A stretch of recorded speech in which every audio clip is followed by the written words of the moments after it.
안녕하세요. 재성쌤이에요.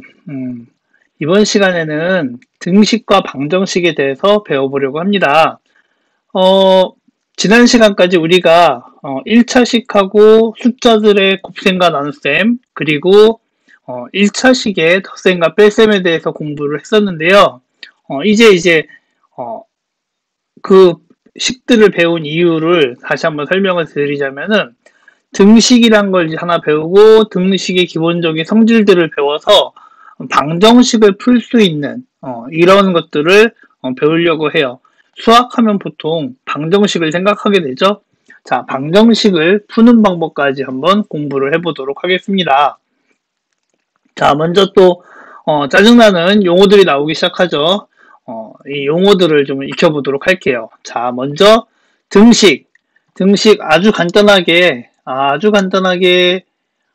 등식은 등호를 사용해서 나타내는 식이에요. 등호를 사용해서 나타내는 식. 이거를 바로 등식이라고 합니다. 등식. 자, 등식이고요. 그 다음에 이제 등호를 기준으로 왼쪽에 있는 거, 등호를 기준으로 왼쪽에 있는 식을, 왼쪽에 있는 부분 전체를 좌변이라고 얘기를 하고, 오른쪽에 있는 변을 우변이라고 얘기를 해요. 좌변, 우변. 식이나 숫자들이 있을 거 아니에요. 그죠? 자, 그리고 이걸 통틀어서 우리는 양변이라고 얘기를 합니다. 양변. 등호를 기준으로 왼쪽에 있는 거 좌변, 오른쪽에 있는 거 우변, 둘 다 합쳐서 통틀어서 양변이라고 표현을 해요.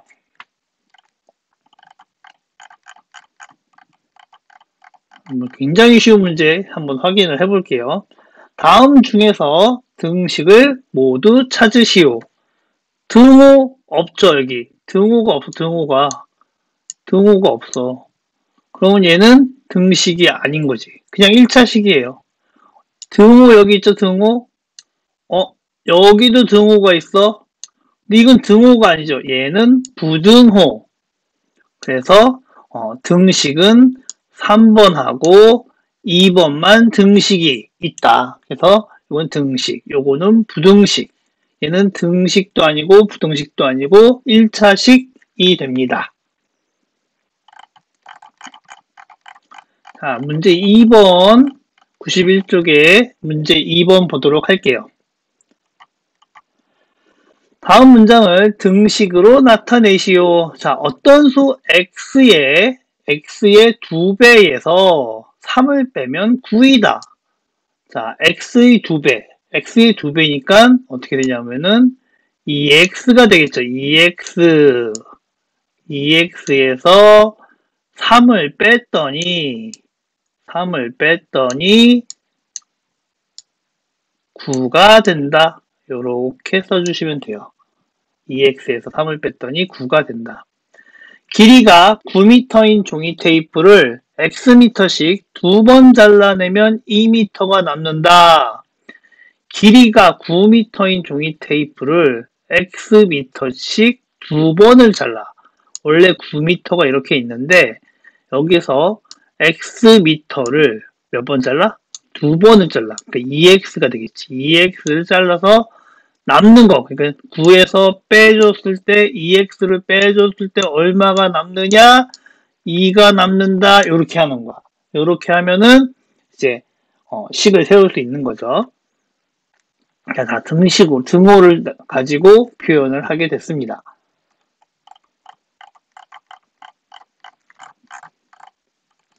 자, 이제 또 다른 용어들이 나와요.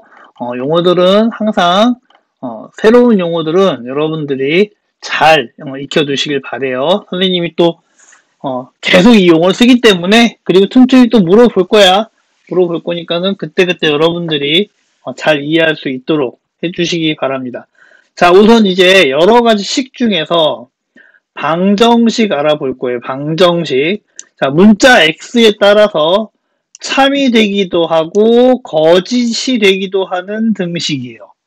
그러니까 문자 x에 어떤 값이 들어가느냐에 따라서 참이 되기도 하고 거짓이 되기도 하는 등식을 방정식이라고 방정식이라고 얘기를 해요. 방정식.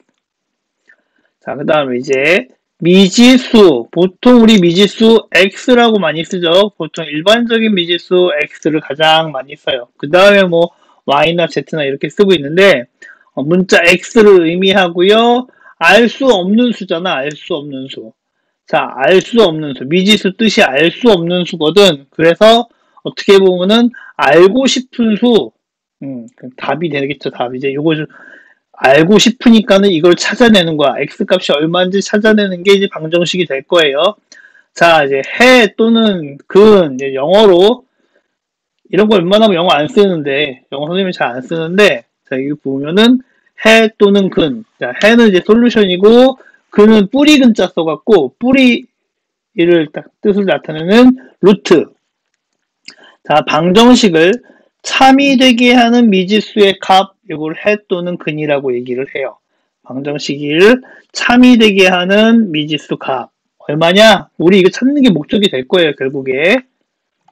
방정식은 미지수를 찾는 게 목적이다. 해가 참이 되는 값을 찾는 게 목적이다. 자, 여기 볼까요? 92쪽에 예제 1번이에요. 자, x가 0, 1, 2, 3. 요게 딱 4개만 주어지는 거야. 4개만 주어졌을 때 이 방정식의 해를 구하시오 하면은 여기다가 x에다가 0도 대입해보고 1도 대입해보고 2도 대입해보고 3도 대입해보고 해서 해를 찾는 게 목적이에요. 자, x에다가 0을 x에다가 대입해주면은 요쪽에다 대입해줘야겠죠. 이렇게 대입해주면은 마이너스 1하고는 3이야. 자, 그러면은요, 마이너스 1하고 3은 같지 않죠? 자, 그 다음 볼게요. 자, 1을 요 식에다가 이렇게 x 대신에 대입을 해주면 2 곱하기 1, 그러니까 2 빼기 1이죠? 2 빼기 1은 1. 1하고 3도 같지 않아. 같지 않다. 자, 2를 대입해보면요. 이 식에다가 이렇게 또 대입을 해주면은 2는 4. 4 빼기 1이죠? 4 빼기 1이니까 3. 이쪽도 3. 그래서 얼마를 넣어야지 이 식이 참이 되냐면은 2를 넣어줘야 참이 된다. 한번 더 이제 확인할게요. 이제 3을 넣으면 참이 될까? 자, 3을 넣어주면은요. 2 곱하기 3이니까 6이고 6에서 1을 빼니까 5. 5하고 3은 같지 않죠. 그래서 이것도 같지 않다. 따라서 기억나시죠? 따라서 답은 x는 2 써주시면 돼요. x는 2 이렇게 써주시면 된다. 자, 다음 천천히 또 가볼게요.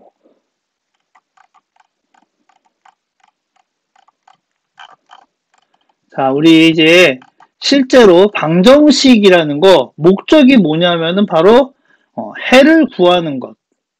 해는 아까 뭐였냐면은 식이 참이 되도록 하는 미지수 x의 값, y의 값, z의 값, 미지수의 값을 구하는 것이에요. 미지수 자체가 알지 못하는 수고, 결국에 우리는 알고 싶은 수가 되거든.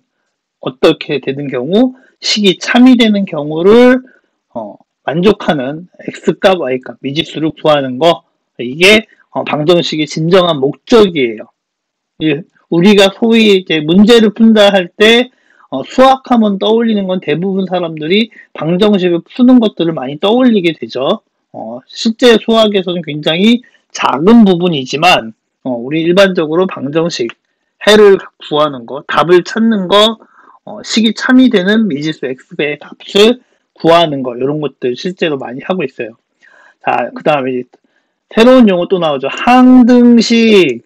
자, 항상 등식이 성립하는 식. 자, 미지수 x에 대해서, x 굉장히 작게 나왔어. 자, 미지수 x에 대해서 어떤 값을 대입해도, 0을 대입하든 5를 대입하든 항상 참이 되는 등식, 항상 참이 되는 등식.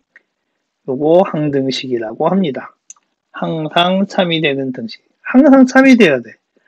그래서 좀 다른 표현을 쓰자면은 x값에 관계없이 항상 참이되는 식, x값에 관계없이 항상 참이되는 식, 요걸 또 항등식이라고 표현을 합니다. 방정식 굉장히 분량이 좀 많아서 어느 정도 하다가 끊고 이제 또 나중에 또 활용도 해야 되고 막 이런 것들은 여러분들이 감안 좀 하셔야 될 거예요.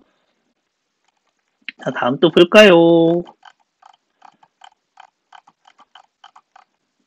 자, 92쪽의 문제 5번. 다음 등식 중에서 항등식. 자, x값에 관계없이 항상 참인 등식.